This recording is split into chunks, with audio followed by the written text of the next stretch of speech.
bienvenue dans ce magazine consacré à l'impact de la Covid-19 sur l'Institut catholique Don Bosco de Mbomane. Ce complexe, situé au Cameroun, n'a pas été épargné par cette crise sanitaire qui sévit actuellement dans le monde entier. L'administration et les élèves se réadaptent, des changements sont opérés dans tous les secteurs de la vie de l'établissement. La Cité des Jeunes et la paroisse, par exemple, ont vu du jour au lendemain des activités suspendues ou tout simplement réorganisées. L'économie de la situation, c'est dans ce reportage. Le pouls des activités à la Cité des Jeunes de l'Institut catholique de Mbomane est désormais rythmé par la Covid-19. Cette cité, maillon essentiel du complexe Don Bosco, anime la vie sociale des jeunes au moyen d'activités temporairement suspendues du fait de la pandémie. Les activités qui ont été touchées par cette pandémie sont celles qui ont cadre au sport. Le foot, le basket, le volley, ils ont été totalement arrêtés parce que nous devons respecter les mesures de distanciation. Les programmes qui subsistent encore se déroulent dans le strict respect des mesures de distanciation sociale et les encadreurs des jeunes y veillent scrupuleusement. Nous avons des rassemblements de moins de 25 personnes dans ces différentes activités qui ont cadre avec les répétitions sur l'aspect liturgique. Malgré le contexte sanitaire actuel, les animateurs tiennent à garder le contact avec les jeunes dont ils ont la charge. Ceci se fait donc via des plateformes en ligne ou les réseaux sociaux. Nous faisons ressentir aux jeunes à travers les nouvelles technologies, à savoir WhatsApp, les groupes WhatsApp, où nous avons des conversations avec eux, nous causons pour que les activités, les jeunes sentent que le centre, malgré tout, vit et qu'ils sont toujours là, nous les écoutons de temps en temps. S'ils ont quel que soit comme problème, nous sommes là à leur disposition. Autre secteur bousculé dans son organisation, au début de la maladie, la vie religieuse du complexe. Le coup est dur, plus de messes quotidiennes, les seules célébrations eucharistiques autorisées ont lieu en communauté avec 11 personnes uniquement. On nous avait dit de suspendre ces messes. Les messes ne se passaient qu'en communauté. Notre petite chapelle ici, elle nous suffisait, nous sommes 11. C'est là où nous faisions les célébrations. Même les messes demandées, nous les disions en privé. Le relâchement de quelques mesures barrières va favoriser un retard progressif des activités paroissiales. Une relance des activités est très encadrée par des mesures sanitaires. Chaque matin, nous allions à l'église avec nos paroissiens chanter les laudes qui étaient jumelées avec la messe.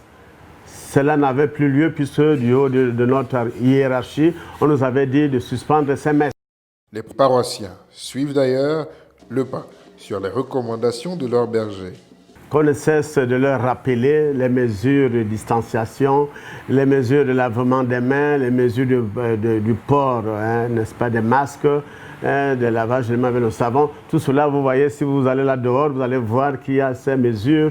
Et le jour des célébrations, nous veillons à ce qu'il n'y ait pas un surplus par rapport au nombre fixé dans les églises. Voilà pourquoi, comme je disais tout à l'heure, on a multiplié les célébrations. Je crois qu'ils sont conscients et ils prennent les choses au sérieux pour pouvoir limiter des cas de contamination. Pour l'heure, aucun des cas de Covid-19 n'a été détecté à l'Institut catholique Don Bosco de Mbomane. Pour la Cité des Jeunes et la paroisse de l'Institut Don Bosco, la vigilance est de mise.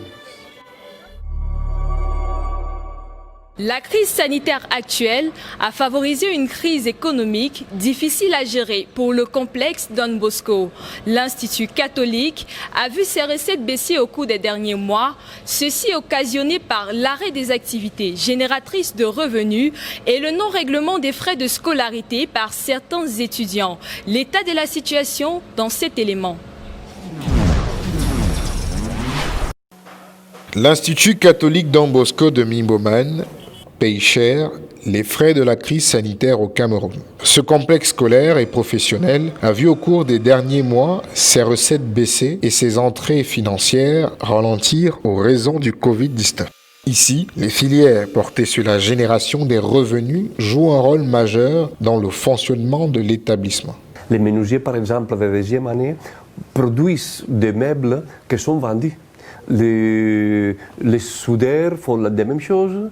L'informatique, parfois, a fait des services, des prestations de services à des entreprises qui ont payé une formation et ça a généré des ressources qui permettent de combler les trous de la formation du centre professionnel. Par exemple, le montage audiovisuel, votre filière avait des programmes, des spots publicitaires, des sociétés qui voulaient se faire connaître par Internet et montrer sa réalité d'entreprise. Aujourd'hui, ces activités, sources de revenus, sont fortement impactées par la situation sanitaire qui y prévaut. Toutes ces personnes qui venaient à faire des commandes, tout est au ralenti. Alors nous participons, comme beaucoup de sociétés, comme beaucoup de citoyens, à une situation d'une crise économique qui affecte à beaucoup de métiers et aussi alors nos offres sont en ce moment sans un marché très clair comme il y avait avant. On avait plusieurs entreprises qui nous avaient fait la commande d'avoir une spot publicitaire. Ces entreprises maintenant sont avec des problèmes économiques. L'autre casse-tête pour le complexe Don Bosco, c'est les frais de scolarité qui ne sont pas totalement réglés par certains apprenants. Seuls, responsables encore, le Covid-19. Beaucoup de personnes qui n'ont pas eu une formation peut-être considèrent qu'ils n'ont pas alors un engagement vers l'institution pour régler des écolages, puisqu'on n'a pas reçu une contrepartie de formation. Et ça pose que s'il n'y a pas des écolages, le centre ne peut pas fonctionner, parce que le centre, même avec les écolages, n'arrive pas à couvrir les 100% de toutes ces charges.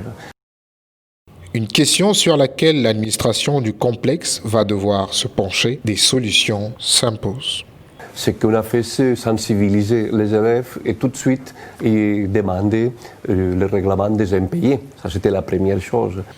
La deuxième option qui consiste à faire appel à la solidarité des autres secteurs de l'Institut, il s'agit d'obtenir l'appui financier des autres entités du complexe afin de combler le manque.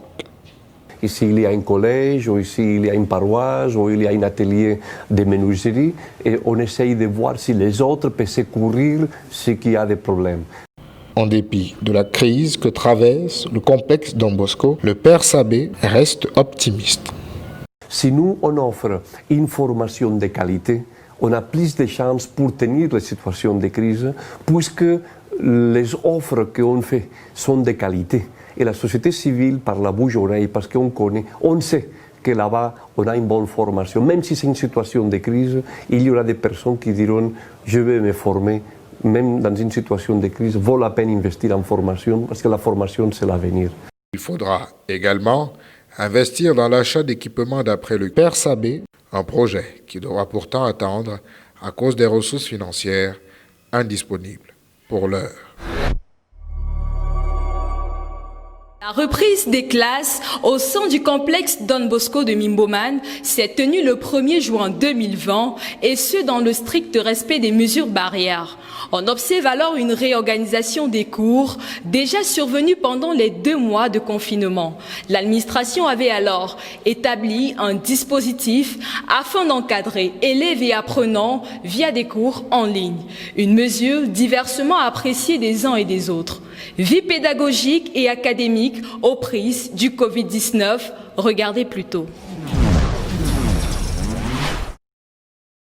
Ce matin, pas moyen d'accéder à l'Institut catholique Don Bosco sans passer au thermoflèche. Le lavage des mains et le port du masque sont obligatoires en ce jour de reprise des cours. Après 2 mois passés à la maison, c'est un ouf de soulagement pour les apprenants du centre professionnel Don Bosco qui vont poursuivre leur formation. Ça a été un soulagement pour moi.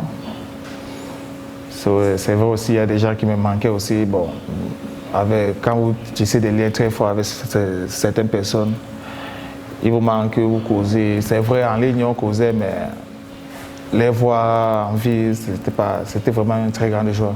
Vu ce qui s'est passé dehors, les morts, les malades, tout ça, tout ça. Donc c'était vraiment un grand soulagement de voir tout le monde en vie et de pouvoir reprendre où on s'était arrêté, quoi.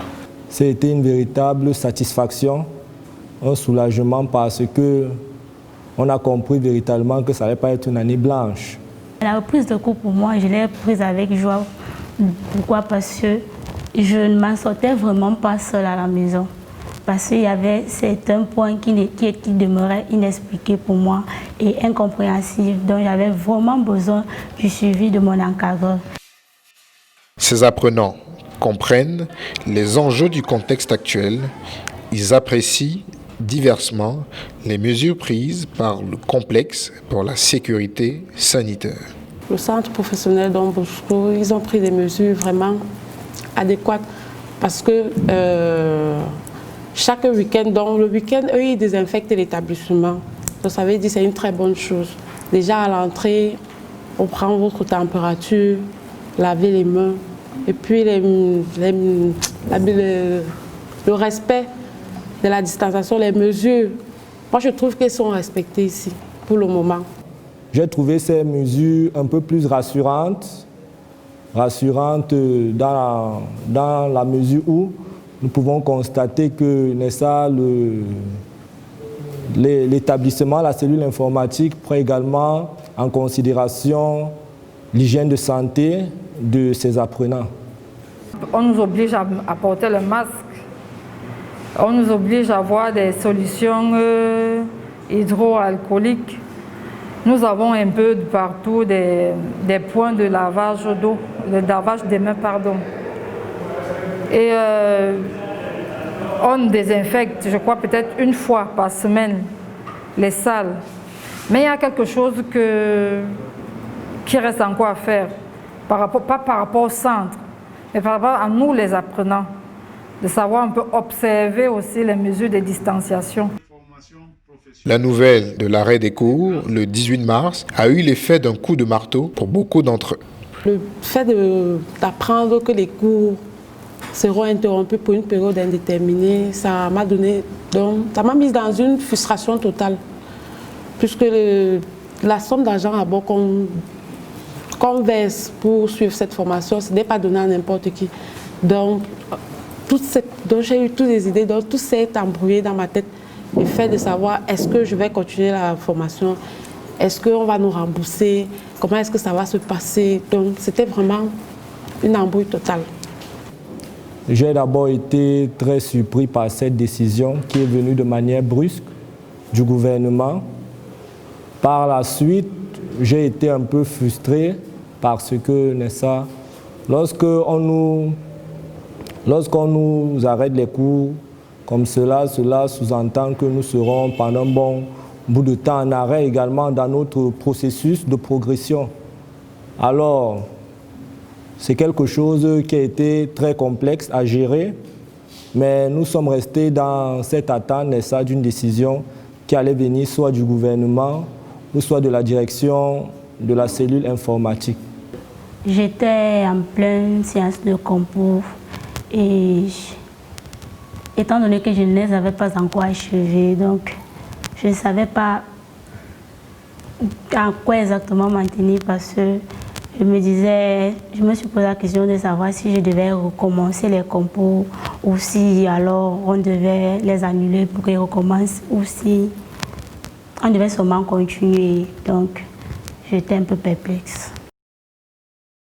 L'administration du centre professionnel prend illico des mesures pour limiter les dégâts. Pour une continuité des cours à distance, le centre opte pour une formation en ligne au travers d'une plateforme. En tant qu'un centre de formation professionnelle qui a une grande part dans la formation sur les TIC, bien évidemment, la première idée a été de trouver un moyen de cours à distance. Et nous avons par la suite donc commencé à rechercher des plateformes pratiques et accessibles qui puissent nous permettre donc de maintenir notre formation. Celle qui nous a semblé la plus pratique à l'époque a été la plateforme LearnPress. Et donc il a été demandé aux techniciens de la maison d'essayer de voir comment est-ce que cette plateforme pouvait être retenue et implémentée pour la suite de la formation. Sauf que les apprenants peinent à s'adapter au e-learning. Moi, personnellement, ce n'était pas facile parce qu'il fallait avoir la connexion à tout moment. Et ce n'était pas évident parce que par moment même on se trouvait sans moyens financiers pour pouvoir recharger le téléphone, pour pouvoir suivre les cours. Donc ce qui faisait que tout le monde n'était pas à la page. Donc ce n'était pas facile. Donc c'était comme un sacrifice pour certains de nous. Faire des cours en direct et faire des cours en ligne, il y a une très grosse différence. C'est vrai, il fallait s'adapter, il fallait continuer les cours, pas s'arrêter en chemin. Donc, on faisait des cours et nous-mêmes, apprenants, on faisait nos propres recherches pour pouvoir compléter ce que le prof nous disait en ligne. Ce n'était pas vraiment facile. Moi, particulièrement, j'ai adhéré, mais je n'étais pas partante sur les heures. Mais j'ai quand même adhéré. Finalement, l'administration du centre porte son choix sur WhatsApp, plus prometteur pour ses cours à distance. Parlant de l'efficacité, il y a un certain nombre de problèmes qui ont surgi, bien évidemment, parce que quoique WhatsApp soit suffisamment répandu, il demeure quelques apprentis apprenants qui ne l'ont pas. Donc nous avons eu quelques plaintes tout au long de cette période d'arrêt de cours en présentiel de quelques apprenants et apprentis qui disaient ne pas pouvoir être connectés faute de téléphone Android. Mais je crois qu'au bout du compte, la portion de ces apprenants-là a été minimisée. Et du coup, on pense que nous avons quand même pu, à notre manière, répondre. Peut-être pas à 100%, n'est-ce pas? Mais nous avons quand même pu répondre à la crise, notamment en ce qui concerne l'enseignement à distance. Au moment de la reprise des cours, des changements s'imposent à nouveau. Les horaires de cours sont prolongés. Il faut également réorganiser les stages professionnels pour les apprenants, ce que le centre n'avait pas prévu. Il faut savoir que nous avons plusieurs spécialités et que le volume d'enseignement n'est pas le même. Et donc il y en a même qui n'auront pas nécessairement besoin de cours de rattrapage en tant que tel, mais d'autres en auront fortement besoin. Voilà donc les deux principales mesures qui ont été prises. Le collège Don Bosco vit à peu près la même situation. Un calendrier des examens chamboulés et une forte pression exercée sur le personnel enseignant. Dans la norme, c'est en juin que tous les examens devaient se dérouler et nous sommes obligés, avec le nouveau calendrier du MINESEC, de sauver les examens. Et vous voyez bien, le dernier examen, le probatoire, ce sera du 3 au 7 août. L'année est prolongée. Et si vous voyez qu'on doit corriger, on doit proclamer les résultats, cela veut dire que les enseignants et même le personnel n'ont pas de congé. Les effectifs pléthoriques sont réduits à 24 élèves par salle. Il y a eu une nouvelle répartition des élèves dans les salles de classe. On vous a parlé de 24 par classe et nous avons respecté cela. Donc nos classes ont éclaté. Je prends par exemple pour les troisièmes, au lieu de 2 troisièmes, nous nous sommes retrouvés avec 3 troisièmes actuellement. Les premières ont aussi éclaté. Ici également, les enseignants se sont mobilisés pour encadrer les élèves malgré l'arrêt des cours. Nos enseignants se sont attelés donc à concevoir des cours, à concevoir des TD, à concevoir des épreuves et des devoirs et les mettre à la disposition des parents qui étaient chargés de les télécharger dans les différents forats que j'ai évoqués. Et il y avait aussi au niveau de l'établissement des documents physiques. C'est-à-dire qu'on a pensé que certains parents ne pouvaient pas les télécharger. Alors certains parents passaient à l'établissement, cherchaient des documents physiques, c'est-à-dire les cours, les devoirs, ainsi de suite. Et ils étaient chargés donc de les remettre à leurs enfants pour qu'ils les recopient dans les cours, pour les recopier dans leur cahier, faire les devoirs et nous ramener les copies pour qu'elles soient corrigées par les enseignants. Les parents n'ont malheureusement pas adhéré au processus, ce qui a mis les élèves très en retard sur le programme. Les enseignants se sont plaints de constater que ces élèves n'avaient pas les cours. Alors, on a quand même repris. Des consignes ont été données pour les amener à mettre leur cahier à jour. C'est une année académique qui s'écoule à toute vitesse et il faut déjà penser à la rentrée prochaine, prévue le 5 octobre 2020. Le complexe Don Bosco de Mimboman s'arrime au Covid-19. Désinfection des locaux, strict respect des mesures barrières et contrôle régulier à l'intérieur et l'extérieur du complexe, rien n'est fait au hasard dans cette riposte contre la maladie. Sur le front de la pandémie, retrouvons le coordonnateur. C'est dans ce reportage. L'Institut Don Bosco de Mimboman n'a pas boudé les mesures sanitaires imposées par le gouvernement depuis le déclenchement du Covid-19. Ici, l'objectif est de limiter la propagation de la maladie entre les personnes. L'administration du complexe a de ce fait mené une vaste désinfection de ses locaux avec le concours de la mairie de Yaoundé 4e.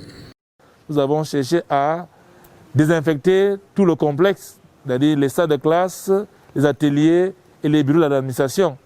Donc, avec tout le parrainage de la mairie, on a réussi à désinfecter toute l'école, et tout le centre et tout le complexe.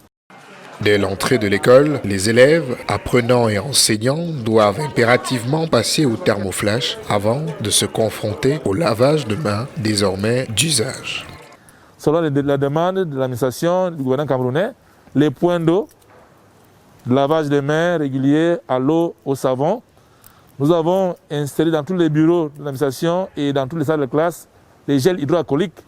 Et nous avons demandé aux apprenants, aux apprentis, aux élèves d'avoir chacun aussi son gel hydroalcoolique.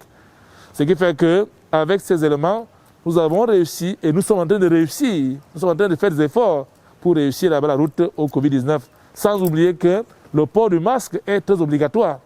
Tout le monde doit avoir son masque en entrant au complexe. Et même, nous avons dit, même à l'extérieur du complexe.